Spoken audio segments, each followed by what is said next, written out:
హిందూయిజానికి సంబంధించిన 4 పవిత్ర నిలయాల్లో ఇది కూడా ఒకటి. ప్రాచీన పురాణాలు ఇప్పటికీ ఇక్కడ ఉనికిలో ఉన్నాయి.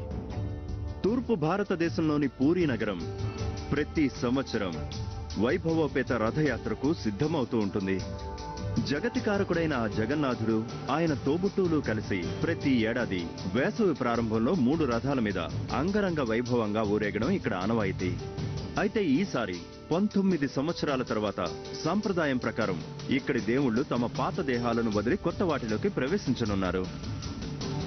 2 లక్షల జనాభాతో సాదాసీదాగా ఉండే పూరీ పట్టణానికి ఈ మహా ఉత్సవం వేళ 10 లక్షలకు పైగా ప్రజలు పోటెత్తుతుంటారు. అందుకే ఈ భూమి మీద అత్యంత ఎక్కువ జనాభా ఒకచోట చేరే అతిపెద్ద ఉత్సవంగా ఇది ఖ్యాతి గడించింది. అత్యద్భుతమైన దృశ్య రూపకాన్ని తలపించే ఈ ఉత్సవం వర్ణాలు, వాద్యాలు, సంస్కృతి కలయికతో ఆకట్టుకుంటుంది.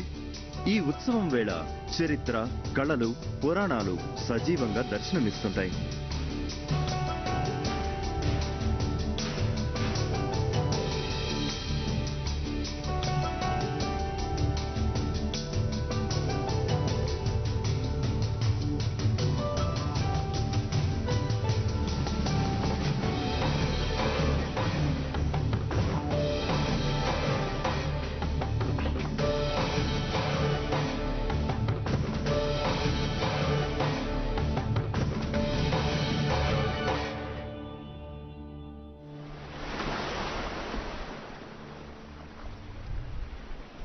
పూరీ తూర్పు భారతదేశంలో సముద్ర తీరాన వెలసిన ఒక చిన్న పట్టణం. ప్రాచీన కాలం నుండి ఈ తీరం పర్యాటకుల్ని, సాహసికుల్ని, అన్వేషకుల్ని ఆహ్వానిస్తూనే ఉంది. నా పేరు రాజీవ్ ఖండేల్వాల్. నేనొక నటుణ్ణి. ప్రయాణాలు నా ప్యాషన్, అలాగే అన్వేషణ అంటే ఆసక్తి. ఈ రోజు నేను తూర్పు రాష్ట్రమైన ఒడిశాలోని పూరీలో ఉన్నాను. హిందూ దైవం మహావిష్ణువు నివాసమైన పట్టణం ఇది. ఆయన ఇక్కడ పూరి జగన్నాథుడిగా ప్రసిద్ధి చెందాడు.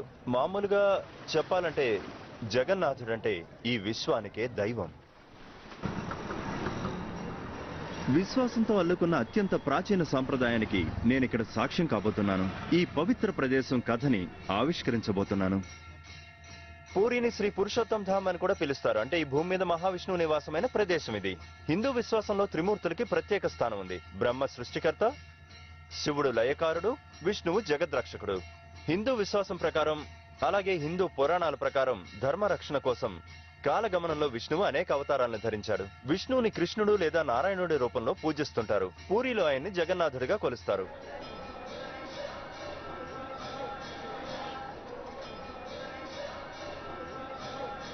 భారతదేశంలో పూరితో పాటు రామేశ్వరం, ద్వారకా, బద్రీనాథ్, వీటినే 4 ధామ్లు అంటారు. హిందూయిజంలో ఈ 4 పవిత్ర ప్రదేశాలు. జగన్నాథుడు కొలువైన పూరికి ప్రతి ఏడాది వేలాదిగా భక్తులు తరలి వస్తుంటారు. ధామ్ లేదా పవిత్ర ప్రదేశాలుగా పిలిచే ఈ ప్రదేశాలంటే హిందువులకు ఎనలేని విశ్వాసం. జీవితంలో ఒక్కసారైనా వీటిని దర్శించాలనుకుంటారు.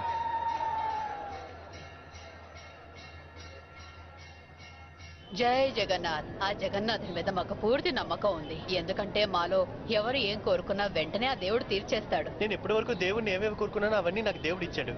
ఈ దైవం పట్ల మాకున్నది అచంచలమైన విశ్వాసం. తుది శ్వాస వరకు అవిశ్వాసం కొనసాగుతుంది. భారతదేశం అనే ఆలోచన రాజకీయ నాయకులు లేదంటే రాజులు సృష్టించింది కాదు. భారతదేశ వ్యాప్తంగా పర్యటించే పర్యాటకుల సృష్టి అది. కాబట్టి ఒక పవిత్ర ప్రదేశానికో, నదీ తీరానికో, పర్వతం వద్దకో లేదంటే గుహ వద్దకో భక్తితో వెళ్లడం అనే ఆచారానికి 2000 ఏళ్ల చరిత్ర ఉంది. కాబట్టి యాత్ర అనేది హిందూయిజంలో ఒక ముఖ్యమైన అంశం. యాత్ర అనే ఆచారానికి పూరీ పట్టణంలో ఒక విశిష్టత ఉంది. ఇక్కడ దేవుళ్లు స్వయంగా ప్రతి వేసవి కాలం యాత్రకు బయలుదేరుతారు. ఈ ఆచారం ఇక్కడ చాలా ప్రసిద్ధి చెందింది. దీనినే రథయాత్ర అనే పేరుతో పిలుస్తారు.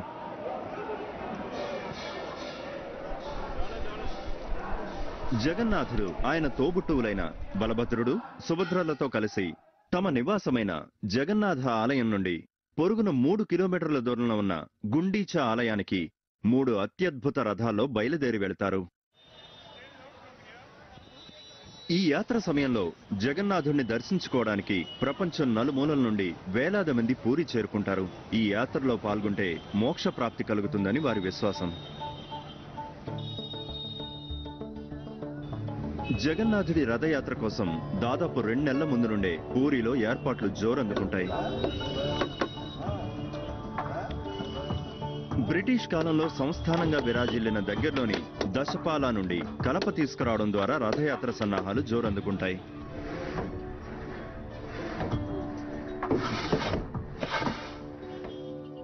ఎత్తైన 3 రథాలను, అంటే ఒకటి జగన్నాథుడి కోసం, మరొకటి ఆయన సోదరుడు బలభద్రుడి కోసం, మూడోది ఆయన సోదరి సుభద్ర కోసం ప్రతి సంవత్సరం కొత్తగా తయారు చేస్తారు. రథం తయారు చేసే విధానం గురించి ఎక్కడా గ్రంథస్థం చెయ్యరు. బదులుగా ఆ పూర్తి పరిజ్ఞానాన్ని కేవలం వాగ్రూపంలో ఒక తరం నుండి మరో తరానికి అందిస్తుంటారు.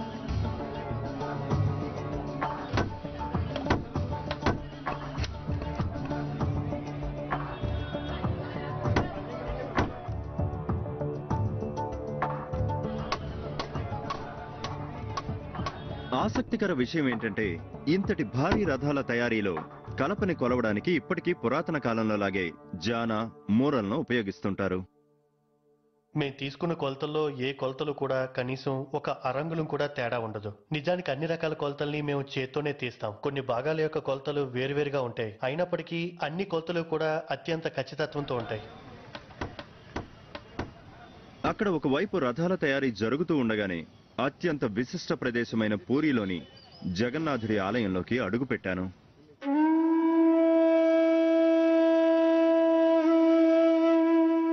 పూరిలో అత్యంత విశిష్టత కలిగిన ఆకర్షణీయత అత్యద్భుతమైన జగన్నాథుడి ఆలయం. మనం ఇప్పుడు ఇక్కడ చూస్తున్న ఈ ఆలయాన్ని 12వ శతాబ్దంలో నిర్మించడం జరిగింది. ఈ ఆలయం పూర్తిగా 4 లక్షల చదరపు అడుగుల విస్తీర్ణంలో కొలువయ్యింది. ఆలయ ప్రాకారాన్ని 22 అడుగుల ఎత్తుతో నిర్మించారు. ఇక్కడి ప్రధాన ఆలయం ఎత్తు 200 అడుగులు. అంటే ప్రఖ్యాత తాజ్ మహల్ కంటే ఈ ఆలయం ఎత్తే ఎక్కువ. ప్రధాన ఆలయానికి చుట్టూ వివిధ పరిమాణాల్లో 30 చిన్న ఆలయాలున్నాయి. ఇవన్నీ కూడా వివిధ హిందూ దేవుళ్లకు నివాసాలుగా ఉంటున్నాయి.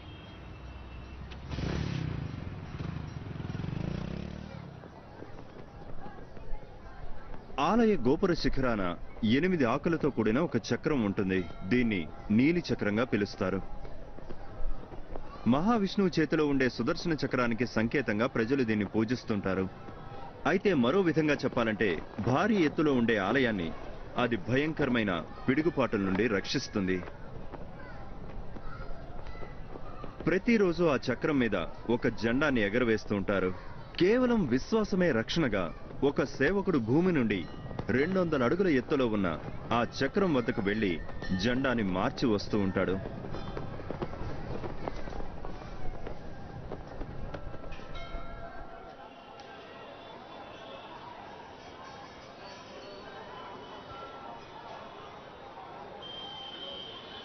ప్రాచీన కాలం నుండి ఈ ఆలయం ఒక ముఖ్యమైన పర్యాటక కేంద్రంగా విరాజిల్లుతోంది.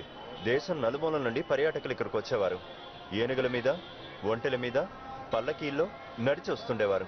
దోపిడీ దొంగల భయం, కీకారణ్యాలు, పెద్ద పెద్ద నదులు దాటి ఇక్కడికి వచ్చేవారు. నిజానికి నేనే గనక 1840కి ముందు ఇక్కడికి వచ్చుంటే పర్యాటక పన్నును చెల్లించాల్సి వచ్చేది. నేను నిజమే చెప్తున్నాను. పర్యాటక పన్ను విధించడం 17వ శతాబ్దంలో మొదలయ్యింది. తద్వారా ప్రాచుర్యంలో ఉన్న ఈ దేవాలయం ద్వారా ఒడిశా ప్రభుత్వం ఒక ఆదాయ వనరుని సమకూర్చుకుంది. దేవాలయ పరిపాలనా విభాగం ఆదేశాల ప్రకారం కేవలం హిందువులు మాత్రమే ఈ దేవాలయంలోకి ప్రవేశించాలి. హిందూయిజంలో ఒకనొక ముఖ్యమైన అంశం స్వచ్ఛత.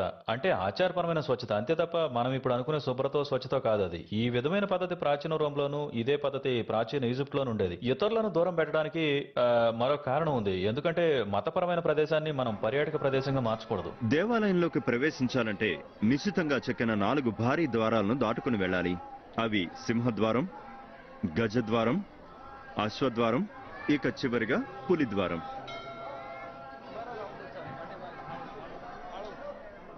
పూరిలోని జగన్నాథుడికి ఎంతో పురాణ ప్రాశస్త్యం ఉంది. జగన్నాథుడి అవతారం వెనుక అత్యద్భుతమైన ఒక ఇతిహాసం ఉంది.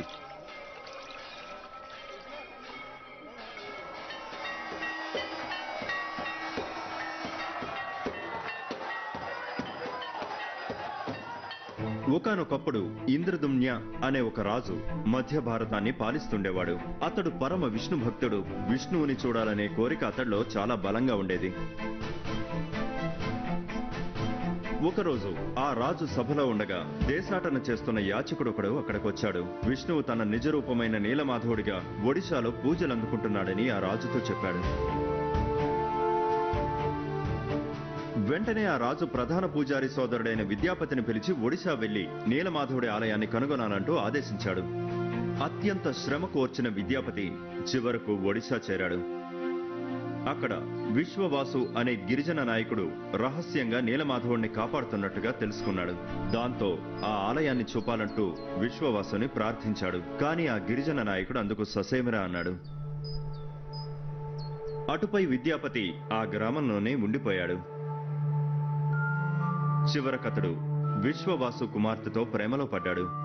కొంతకాలం తర్వాత ఆమెను వివాహం చేసుకున్నాడు. ఆ పెళ్లి జరిగిన కొద్ది రోజులకే తన భార్యని బుజ్జగించిన విద్యాపతి ఒకే ఒక్కసారి నీలమాధవుణ్ణి చూసేందుకు తన మామను ఒప్పించేలా చేశాడు. కూతురి పంతంతో విశ్వవాసు చివరకు ఒప్పుకున్నాడు. అయితే కళ్లకు గంతలతో మాత్రమే విద్యాపతిని అక్కడికి తీసుకెళ్తానని షరతు విధించాడు. అయితే విద్యాపతి ఎలాగో ఒకలా ఆ గిరిజన నాయకుడి కళ్ళు కప్పాడు. తాను వెళ్తున్న దారిలో ఆవగింజలు చల్లుతూ వెళ్లడం ద్వారా అటుపై రాజుతో కలిసి ఆ దారిని గుర్తించాలనుకున్నాడు. ఆ రహస్య గుహ వద్దకు చేరుకున్న తర్వాత కళ్ళకి కట్టిన గంతలు విప్పగానే అత్యద్భుతమైన నీలిమాధవుడి రూపం విద్యాపతి కళ్ల ముందు కనిపించింది. అటుపై అతడు రాజు వద్దకి చేరుకుని ఆ రాజు ఒక్కసారైనా చూడాలని తప్పిస్తున్న నీలిమాధవుడి ఆలయం ఎక్కడుందో చెప్పేశాడు. అయితే అటుపై విద్యాపతితో కలిసి ఆ గుహ వద్దకి చేరుకున్న రాజుకి అక్కడ విగ్రహం ఉన్న ప్రదేశం ఖాళీగా కనిపించింది. నీలిమాధవుడు కనిపించలేదు. దాంతో రాజు పరిస్థితి అగమ్యగోచరంగా మారింది. ఆ రకమైన నిరాశ అతన్ని ఏ గమ్యం చేర్చనుంది? మహావిష్ణువు అతడికి మళ్లీ కనిపిస్తాడా? కాలమే దానికి సమాధానం చెప్పాలి. రథయాత్రకి ఇంకా నెల రోజులు మాత్రమే సమయం ఉండడంతో రథం తయారీదారులకు జూన్ నెల కీలకమైందిగా మారింది. వేసవి సూర్యుడు చుర్రుమనిపిస్తున్నప్పటికీ నిర్ణీత సమయానికి రథాల తయారీ పూర్తి చేయడం కోసం కళాకారులు అవిశ్రాంతంగా పనిచేస్తున్నారు.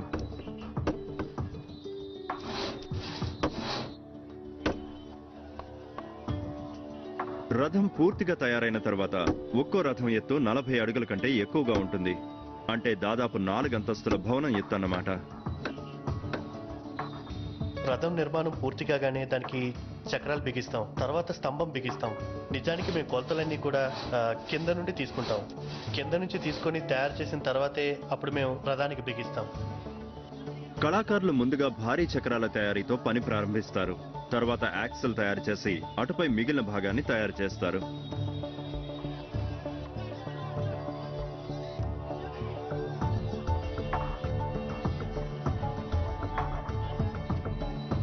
అన్ని రథాల కోసం మొత్తం 42 చక్రాలు అవసరమవుతాయి. అలాగే ఆ చక్రాలకు సంబంధించిన నిష్పత్తులు చాలా ముఖ్యం. దేవుళ్ల ప్రయాణం చక్కగా జరగాలంటే ఆ విషయం చాలా కీలకం.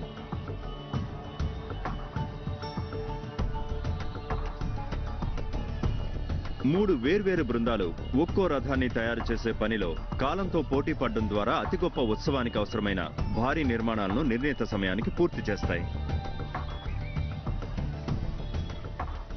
హిందూయిజం 2000 సంవత్సరాల క్రితం ఒక అతిపెద్ద మార్పునకు గురైంది. అది వరకు ఉండే వేదకాల వ్యవస్థ అత్యంత సంక్షిప్తంగాను కేవలం బ్రాహ్మణులకే పరిమితమై ఉండేది. కానీ అటుపై హిందూయిజం వేదకాల మార్గం నుండి పురాణ కాలానికి మారింది. పురాణ కాలంలో హిందూయిజం ప్రధానంగా 3 రకాలు, అంటే శైవం, వైష్ణవం, అలాగే శాక్తం రూపంలో ఉండేది. ఇక ఈ జగన్నాథుడి ఆలయం వైష్ణవ సాంప్రదాయం ప్రకారం నిర్మితమైంది. వైష్ణవం అనేది జీవితాన్ని సౌఖ్యంగా గడపడమనే తత్వాన్ని బోధిస్తుంది. కాబట్టి ఈ శాఖలో దైవం రాజులో సేవలు అందుకుంటాడు, జీవితంలోని సర్వభోగాలను అందుకుంటాడు. అంటే ఉదయం సుప్రభాత సేవ, అభిషేకం, వస్త్రాలంకరణతో పాటు రోజుకు 6 సార్లు దేవుడికి నైవేద్యము ఉంటుంది. హిందూయిజంలోని విశ్వాసం ప్రకారం శ్రీ మహావిష్ణువు ప్రతిరోజు ఈ భూమి మీదకు వస్తుంటాడు. ఆయన రామేశ్వరంలో స్నానం చేసి తర్వాత ద్వారక్కు చేరుకొని అక్కడ రాజులా తయారై ఈ భూలోకాన్ని పాలించేందుకు సిద్ధమవుతాడు. మధ్యాహ్నానికి ఆయన భోజనం కోసం పూరి చేరుకుంటాడు. ఇక్కడ భోజనం చేయాలని కేవలం మనుషులే కాదు, దేవుడు కోరుకుంటాడు. ఇది ఆహారానికి ఎంతో ప్రశస్తమైన నిలయంగా చెప్పవచ్చు.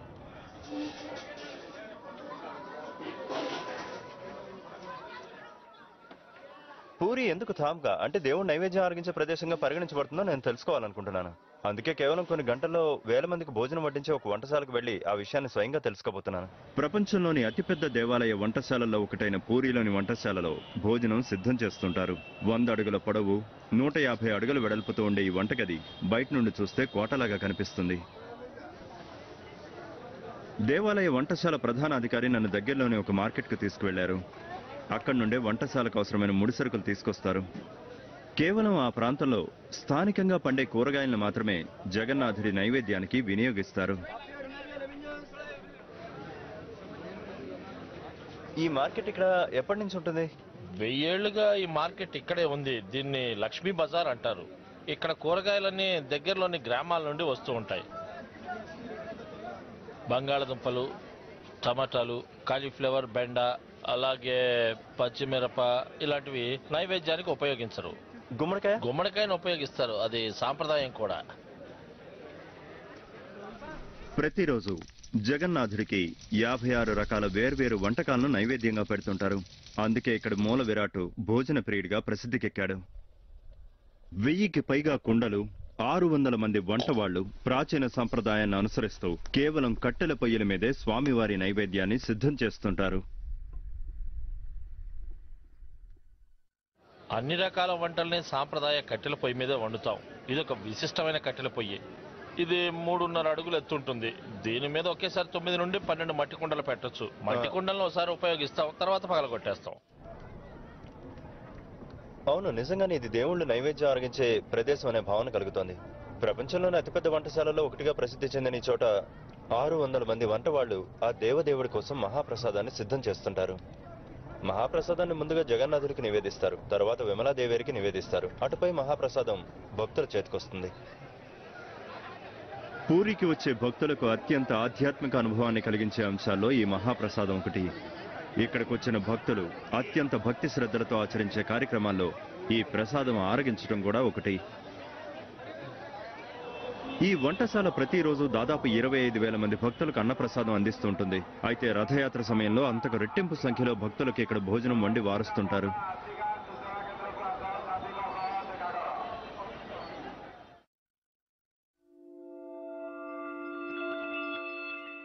శతాబ్దాల నాటి పురాణాలు, గాథలు, చరిత్ర జగన్నాథుడి చుట్టూ అతి గొప్ప సాంప్రదాయాల సంస్కృతిని, విశ్వాసాలను ఏర్పరిచింది. అందుకే ఒకానొక విశిష్ట హిందూ దైవంగా జగన్నాథుడు పూజలు అందుకుంటున్నాడు. ఈ బొమ్మలన్నీ రూపం కోల్పోయినట్టుగా కనిపిస్తుంటాయి. ఆ విషయమే ముందుగా మనల్ని ఆకర్షిస్తుంది. చెప్పాలంటే గుండ్రటి కళ్ళు, చెవులు లేకుండా, చేతులు లేకుండా, కాళ్ళు లేకుండా ఉండే దేవుడి రూపాన్ని చూస్తే ఎవరికైనా ఆశ్చర్యం కలుగుతుంది. అయితే ఇదొక గిరిజన సంప్రదాయం. ఇలా అసంపూర్ణంగా కనిపించే ఈ రూపమే మనకొక పురాణ గాథని చెప్తుంది. గిరిజనులు కొలిచే నీలిమాధవుడు ఇప్పుడు జగన్నాథుడిగా పూజలు అందుకుంటున్న వైనాన్ని అది వివరిస్తుంది.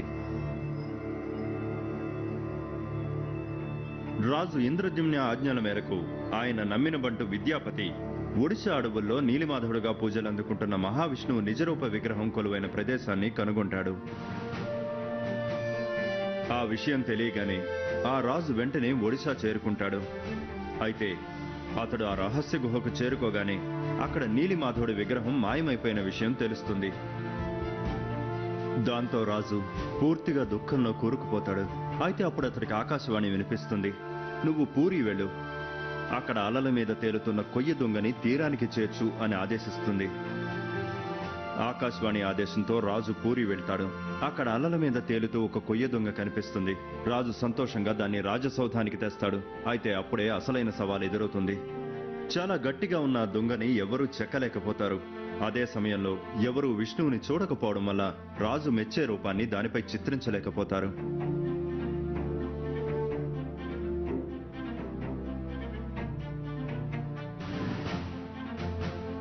ఆ పని పూర్తి చేయడం పూర్తిగా అసాధ్యమనే పరిస్థితి తలెత్తడంతో దేవలోకపు శిల్పకారుడైన విశ్వకర్మ ఒక ముసలి వడ్రంగి రూపంలో రాజు వద్దకొస్తాడు.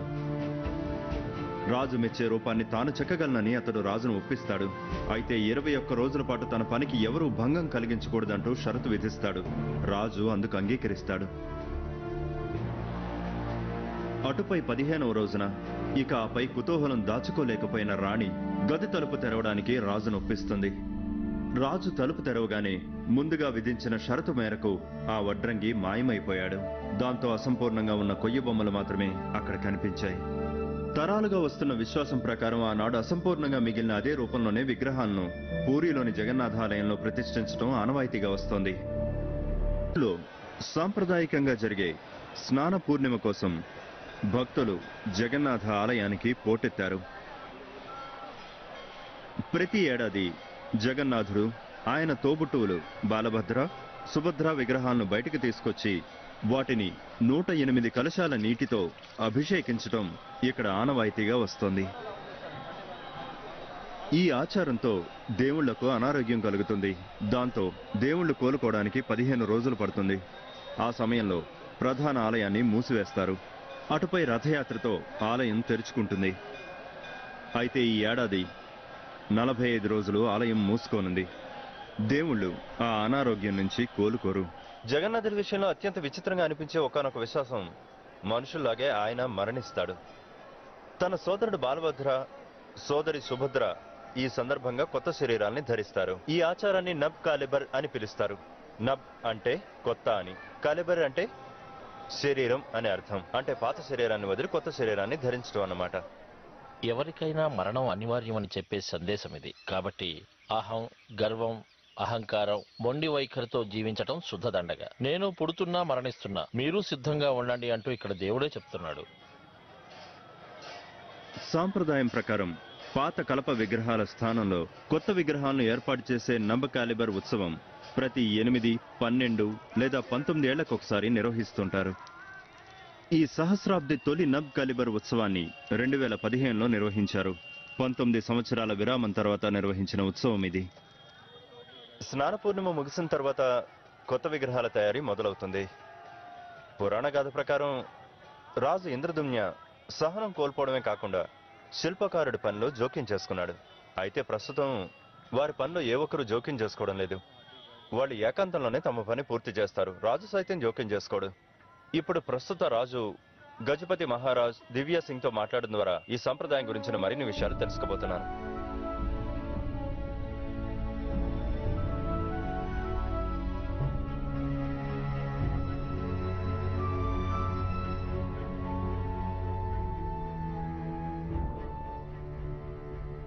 మేము ఒరిస్సాకి రాజులం. ప్రతి ఏటా జగన్నాథుడికి సేవ చేయడం అనే బాధ్యత మాపైనే ఉంది. మేమే స్వామివారి మొదటి సేవకులమనే ఈ సంప్రదాయం శతాబ్దాలుగా కొనసాగుతుంది. ఎప్పటికీ కూడా అలానే కొనసాగుతుంది.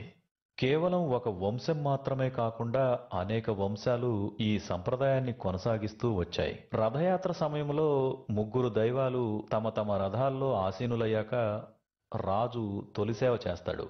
రథం మీద దేవుణ్ణి ప్రతిష్ఠించే ఆసనం చుట్టూ శుభ్రం చేయటం కూడా ఈ సేవలో ఒక భాగమే. ఇదొక విశిష్టమైన సంప్రదాయం. నిజానికి చెప్పాలంటే సమాజంలో బాగా కింది స్థాయిలో ఉండే వ్యక్తి చేసే నేల ఊడ్చే పనిని రాజు చేయడం ఏంటా అని మనకు ఆశ్చర్యం కలుగుతుంది. అయితే నా దృష్టిలో చెప్పాలంటే దేవుడికి ముందు ఎవరూ ఎక్కువ కాదు, ఎవరూ తక్కువ కాదు. దేవుడి పాదాల ముందు మనం చేసే ప్రతి పని నిజానికి చాలా చిన్నది.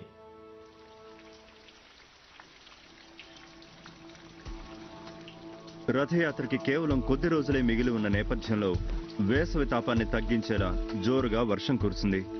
ఈ యాత్రలో రథం చక్కగా ముందుకు వెళ్లాలంటే రథానికి బిగించిన ప్రతి చక్రం సమతౌల్యంతో కదలాలి. రథాల తయారీదారుల పని చివరి దశకు చేరుకుంది. రథానికి తుది మెరుగులు దిద్దే పనిలో శిల్పకారులు తలమునకలుగా ఉన్నారు. రథంలోని రథసారథులు, గుర్రాల బొమ్మలు మాత్రమే ఇంకా పూర్తి కావలసిన దశలో ఉన్నాయి. రథంలోని ఫ్రేమ్లను, చక్రాలను ఒడిశాలోని ఆలయ శిల్పకళ స్ఫూర్తిగా రంగులతో అలంకరిస్తారు. అటుపై ఆ ఫ్రేములకు చుట్టడం కోసం నలుపు, పచ్చ, ఎరుపు, పసుపు రంగు వస్త్రాలను నిశ్చితంగా ఎంబ్రాయిడరీ చేస్తారు.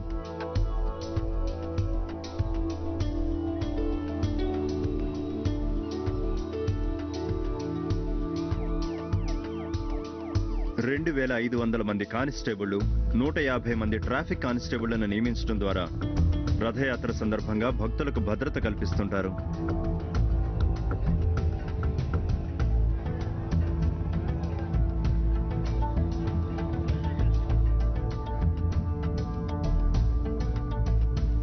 రథయాత్రకు సమయం మరింత సమీపిస్తుండటంతో పూరి అంతటా భక్తిభావం కళకళ్లాడడం మొదలయ్యింది.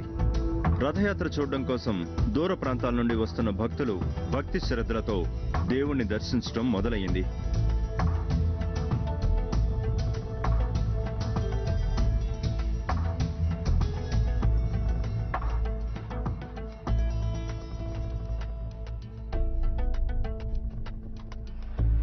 భక్తిభావం ఆ ప్రదేశమంతా వ్యాపిస్తోంది.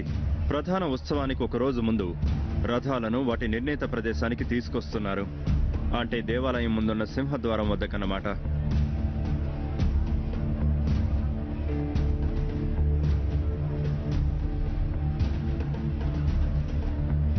అక్కడే దేవతామూర్తులను రథం మీదకు చేరుస్తారు. అత్యద్భుతమైన రథయాత్ర రేపు ప్రారంభం కానుంది.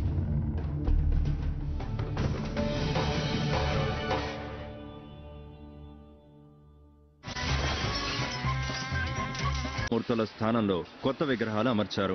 ఇప్పుడు ఆ కొత్త దేవతామూర్తులను తొలిసారిగా బయటకు తెచ్చి ఈ నబ్ కాలిబర్ రథయాత్రను నిర్వహిస్తున్నారు.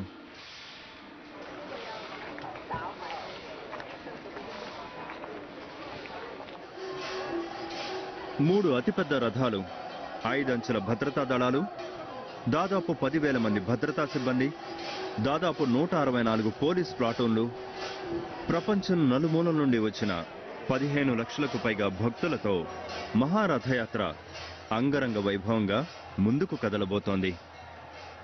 భారీ ఆకారంలో ఇక్కడ కనిపిస్తున్న ఈ 3 అత్యద్భుతమైన రథాల్లోనే 3 ప్రధాన దేవతామూర్తులు కొలువై ఉన్నారు. ఈ మొదటి రథంలో జగన్నాథుడు ఉన్నాడు. అలాగే మధ్యలో ఉన్న రథంలో జగన్నాథుడి సోదరి సుభద్ర కొలువై ఉంది. ఇక ఎడమ చివర పచ్చ ఎరుపు వస్త్రాలతో చుట్టున్న రథంలో జగన్నాథుడి సోదరుడు బాలభద్ర ఉన్నాడు. ఇదిగో ఇక్కడ నా ముందు మీరు చూస్తున్న ఈ తాళ్లతోనే ఆ 3 రథాలను లాగుతారు. నిజానికి ఇవి మామూలు తాళ్ళు కావు. భక్తులు వీటిని పరమ పవిత్రంగా భావిస్తారు. కేవలం వీటిని తాకితే చాలు వారికి ఉన్న పాపాలన్నీ కూడా తొలగిపోతాయి అన్నది భక్తుల విశ్వాసం.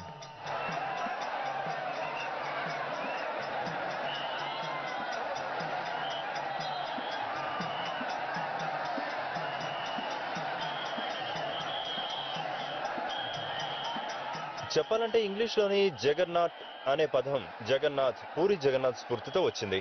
18వ శతాబ్దం క్రితం చాలా మంది ఇంగ్లీష్ రచయితలు ఈ దేవుడు భక్తులను తొక్కిస్తాడని భావించేవారు. కారణం అప్పట్లో భక్తులు మోక్ష ప్రాప్తి కోసం ఈ రథచక్రాల కింద పడి చనిపోయేవారు. ఈ రథచక్రాల పరిమాణం చూస్తే ఆ విషయం మనకేమీ పెద్దగా ఆశ్చర్యం కలిగించదు. ఎందుకంటే ఈ చక్రాలు 7 అడుగుల వ్యాసార్థంలో ఉంటాయి.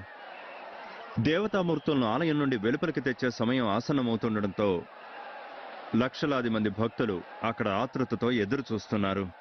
పైన ఎండ మాడిపోతున్నప్పటికీ భక్తులు అదేమీ లెక్క చేయడం లేదు.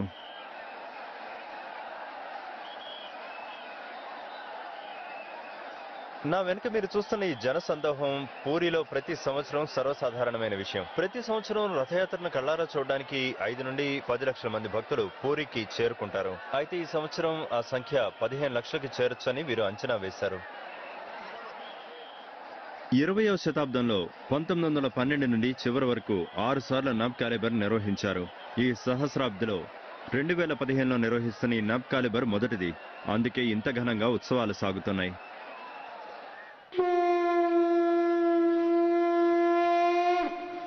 ఆ అపూర్వమైన క్షణం వచ్చేసింది. మధ్యాహ్నానికి దేవతామూర్తులను బయటికి తీసుకొస్తున్నారు. ఈ కార్యక్రమాన్ని పహాండి అని అంటారు. ముందుగా జగన్నాథుడి సోదరుడైన బాలభద్రని ఒక్కో అడుగుగా బయటికి తీసుకొస్తున్నారు. దాంతో జగన్నాథుని భక్తులు ఆనందంతో నృత్యాలు చేస్తున్నారు.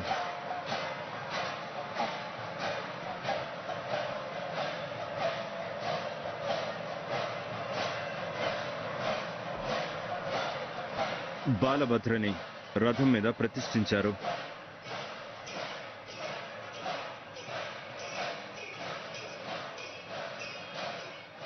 ఆ తర్వాత జగన్నాథుడి సోదరి సుభద్రని దాదాపుగా కిందికి ఉంచిన స్థితిలో బయటికి తీసుకొచ్చి ఆ రథంలో ప్రతిష్ఠించారు. బాలభద్రని, సుభద్రని రథం మీదకి చేర్చే తంతు పూర్తి కావడంతో జగన్నాథుడి కోసం భక్తులు మరింత ఆసక్తిగా చూస్తున్నారు. ఒడిశా సాంప్రదాయ వాయిద్యాలకు అనుగుణంగా కళాకారులు ఒడిశీ నృత్యాన్ని ప్రదర్శిస్తున్నారు. మరోవైపు జగన్నాథుడిని చూడ్డానికి భక్తులు మరింతగా ముందుకొస్తున్నారు. చివరకు ప్రతిష్ఠ కోసం జగన్నాథుడు బయటకు రావడంతో భక్తుల కోలాహలం మరింత ఎక్కువైంది.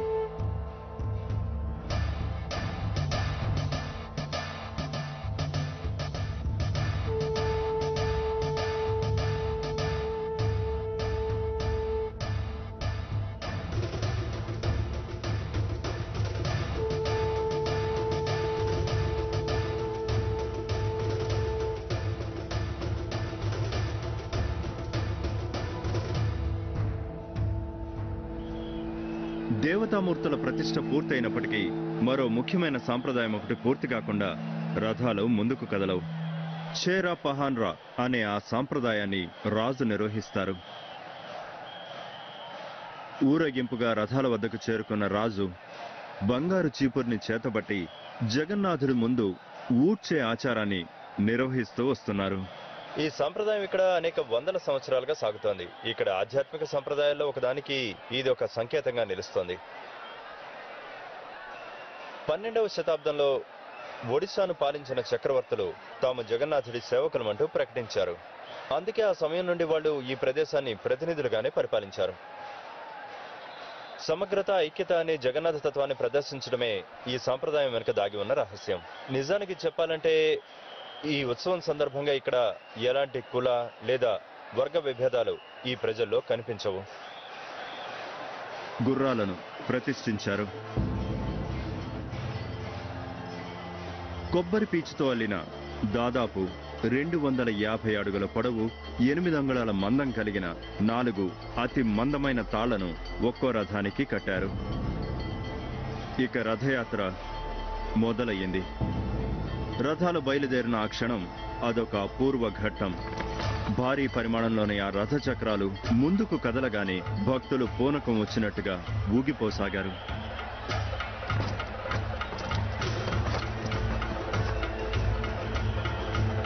బాలభద్రను ప్రతిష్ఠించిన రథాన్ని తాళధ్వజ అని పిలుస్తారు. ఈ రథం పైన తాటి చెట్టు బొమ్మతో ఉన్న జెండా ఎగురుతూ ఉంటుంది. 44 అడుగుల ఎత్తైన ఈ రథానికి 14 చక్రాలుంటాయి. చిన్నగా ఉండే రథం మీద సుభద్రాదేవి ఉంటుంది. ఈ రథాన్ని దర్పదాళన అని పిలుస్తారు. ఈ రథం 43 అడుగుల ఎత్తుతో ఉంటుంది. దీనికి 12 చక్రాలుంటాయి. దీనికి నలుపు, ఎరుపు వస్త్రాలు చుట్టి ఉంటాయి.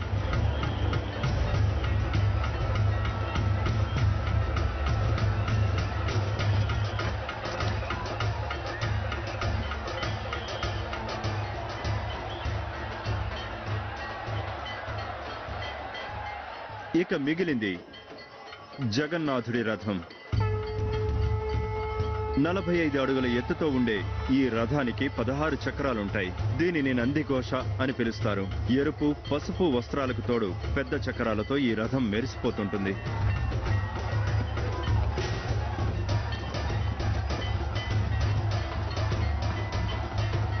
రథయాత్రకు అత్యంత విశిష్టమైన చరిత్ర ఉంది.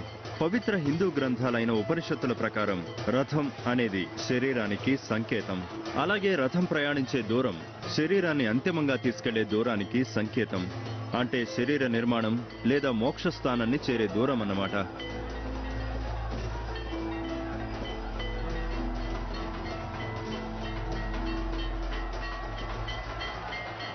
రథం తాళ్లని లాగుతూ దాని వెంట నడిచే జనాలను చూస్తే ఆశ్చర్యం కలక్క మానదు. వాళ్ళంతా తమ విశ్వాసాన్ని ఒకటి కంటే ఎక్కువ మార్గాల్లో పునర్నిర్వచించే సన్నివేశం అది.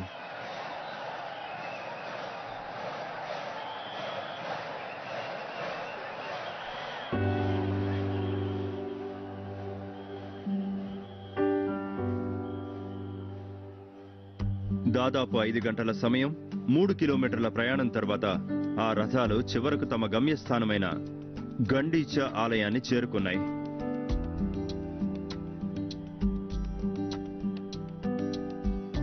అత్యంత భక్తి శ్రద్ధలతో భక్తులు దేవతామూర్తులను రథం మీద నుంచి దించారు.